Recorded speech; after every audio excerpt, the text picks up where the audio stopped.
रोहिणी आचार्य के बाद लालू यादव की 3 और बेटियों ने घर छोड़ा। रागिनी, चंदा और राजलक्ष्मी बच्चों के साथ पटना से दिल्ली आईं। पटना से दिल्ली आने के बाद मुंबई अपने ससुराल गईं रोहिणी आचार्य। कहा कि मेरे लिए मम्मी पापा रो रहे थे, मेरे माता पिता और बहनें हमेशा मेरे साथ हैं। रोहिणी आचार्य ने दिल्ली में फिर लगाया चप्पल चलाए जाने का आरोप। कहा कि क्या सारा बलिदान बेटी ही दे और जब बेटी कोई सवाल पूछे तो उससे ससुराल जाने को कहा जाए। बहन रोहिणी आचार्य के आरोपों के बाद भड़के तेज प्रताप। कहा कि बहन का अपमान बर्दाश्त नहीं करेंगे। चंद चेहरों ने तेजस्वी की बुद्धि पर पर्दा डाल दिया है। तेज प्रताप ने सोशल मीडिया पर पोस्ट शेयर किया। लिखा, पिताजी सिर्फ एक इशारा करें, इन जयचंदों को जमीन में गाड़ देंगे। तेज प्रताप रोहिणी आचार्य को अपनी पार्टी का राष्ट्रीय संरक्षक बनाने के लिए कहा कि लालू यादव की असली पार्टी जनशक्ति जनता दल है, आरजेडी नहीं। रोहिणी आचार्य के आरोप पर राबड़ी देवी के भाई साधु यादव ने तेजस्वी को घेरा। कहा कि जो बाहरी व्यक्ति से बहन का अपमान करवा सकता है, कुछ भी करवा सकता है। साधु यादव ने लालू यादव से पूरे मामले में दखल देने की अपील की। कहा कि रोहिणी के साथ जो कुछ भी हुआ है गलत हुआ है। रोहिणी आचार्य के बाद अब आरजेडी की बागी नेता रितु जायसवाल ने तेजस्वी के करीबी संजय यादव पर हमला बोला। कहा कि खुद को चाणक्य समझने में गवाई जीती है सीटें। जेडीयू नेता नीरज कुमार बोले, बेटी लक्ष्मी होती है, जिसने पिता की जान बचाई उसका अपमान करना हमारी परंपरा का हिस्सा नहीं है। लालू राबड़ी चुप क्यों है? लालू परिवार में कलह पर केंद्रीय मंत्री चिराग पासवान का बयान। मैं भी इस दौर से गुजर चुका हूं, मेरी प्रार्थना है परिवार का विवाद जल्द सुलझे। नीतीश कुमार कैबिनेट की आज सुबह 11:30 बजे आखिरी बैठक। विधानसभा को भंग करने की होगी सिफारिश। कैबिनेट की बैठक के बाद राज्यपाल से मिलने जाएंगे सीएम नीतीश कुमार। राज्यपाल को सौंपेंगे अपना इस्तीफा। बिहार में 20 नवंबर को हो सकता है नई सरकार का शपथ ग्रहण। पीएम मोदी हो सकते हैं समारोह में शामिल, सूत्रों से खबर। बिहार में सरकार गठन को लेकर पीएम के घर पर बैठक। अमित शाह, जेपी नड्डा शामिल हुए। शनिवार को जेडीयू के नेता शाह और नड्डा से मिले थे।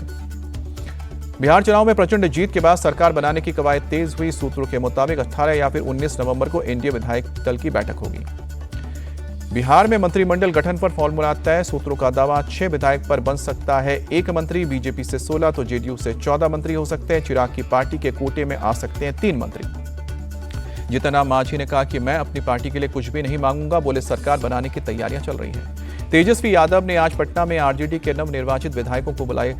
चुनाव में हार की समीक्षा की जाएगी। बिहार में चुनावी प्रक्रिया और आचार संहिता खत्म। बिहार के मुख्य निर्वाचन अधिकारी का बयान। बिहार के नतीजों पर रॉबर्ट वाड्रा का बड़ा बयान। दोबारा चुनाव होंगे तो नतीजे पलट जाएंगे। कहा, चुनाव आयोग की वजह से एनडीए के पक्ष में नतीजे। मुकेश सहनी ने एनडीए पर हमला बोलते हुए कहा कि एनडीए को पैसे के दम पर जनादेश मिला है, देश का लोकतंत्र खतरे में। बीएसपी चीफ मायावती बोली, बिहार में चुनाव बिना धांधली के होता तो बीएसपी और ज्यादा सीटें जीतती। एनडीए की प्रचंड जीत पर सीएम नीतीश के बेटे निशांत का बयान। उम्मीद से बेहतर हुए हैं चुनाव के परिणाम। पिता को 20 सालों के काम का इनाम मिला। बिहार की जीत से उत्साहित जेडीयू विधायक जमा खान ने कहा कि मुस्लिम वर्ग ने भी जमकर लुटाया एनडीए पर प्यार। दिल्ली कार ब्लास्ट केस में एनआईए ने की पहली गिरफ्तारी। i20 कार का मालिक आमिर रशीद अली दिल्ली से पकड़ा गया। एनआईए ने आमिर रशीद को आज पटियाला हाउस कोर्ट में पेश करना है। आमिर रशीद पर उमर नबी के साथ मिलकर साजिश रचने का आरोप है। दिल्ली कार ब्लास्ट के मामले में कानपुर का जीएसवीएम मेडिकल कॉलेज चर्चा में है। मेडिकल कॉलेज के डॉक्टर्स पर जांच एजेंसी की नजर है।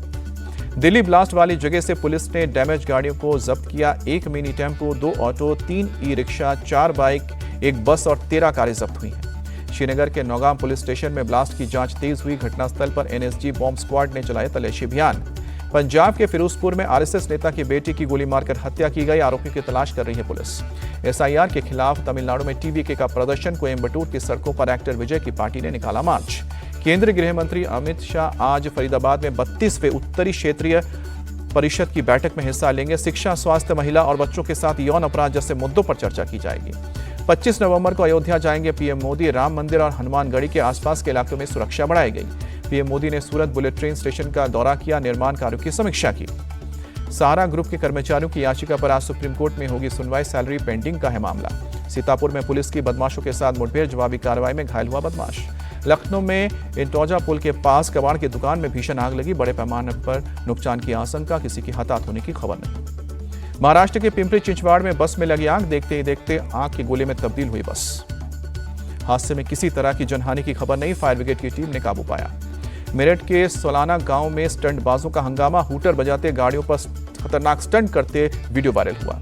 दिल्ली में ड्रग ट्रैफिकिंग के केस में ईडी का एक्शन। 100 से अधिक म्यूल अकाउंट्स फ्रीज किए गए। 70 लाख कैश जब्त की गई। सुप्रीम कोर्ट के फैसले के खिलाफ मुंबई में यूथ कांग्रेस का प्रोटेस्ट। स्ट्रे डॉग्स को रिलोकेट करने के आदेश पर नाराजगी। बाबा बागेश्वर की सनातन हिंदू एकता पदयात्रा का समापन। बांके बिहारी मंदिर पहुंचकर हुआ समापन। कई बड़े साधु और संत शामिल हुए। जगत गुरु राम भद्राचार्य बोले, राम जन्मभूमि हमें मिली, अब कृष्ण जन्मभूमि जल्द मिलने वाली है। बाबा बागेश्वर बोले, धमकी दी गई है लेकिन यात्रा रुकी नहीं है। अगली पदयात्रा उन इलाकों से होकर जाएगी जहां अवैध धर्मांतरण होता है। कोलकाता टेस्ट में भारत की शर्मनाक हार। लो स्कोरिंग मुकाबले में साउथ अफ्रीका 30 रन से जीता। 124 रन के लक्ष्य का पीछा कर रही टीम इंडिया 93 रन पर ऑल आउट। और दिल्ली में हबानोस कैवलरी गोल्ड कप 2025 का फाइनल मैच हुआ। ऑप्टिमस अचीवर्स और जिंदल पैंथर्स के बीच खेला गया मैच को ऑप्टिमस अचीवर्स ने 8-7 से जीता। जनरल उपेंद्र द्विवेदी और भारतीय पोलो संघ के अध्यक्ष फाइनल मैच के मुख्य अतिथि रहे। चिंगारी के अध्यक्ष चेतन सेठ ने कार्यक्रम का आयोजन किया।